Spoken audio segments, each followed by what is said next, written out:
Alam mo ba na pag nag-book ka ng flight na yung April, prepare your wallet.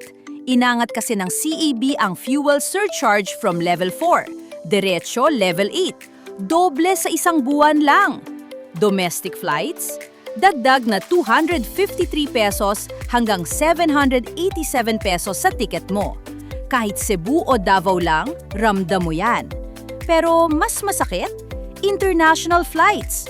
Pag US ang lipad mo, dagdag hanggang 5,913 pesos.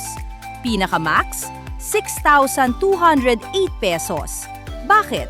Dahil sa giyera sa Middle East, nagdoble ang jet fuel from $90 to $188 per barrel. At level 8, hindi pa yan ang pinakamataas. May level 20 pa.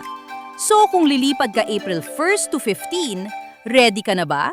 Follow for more. Alam mo ba?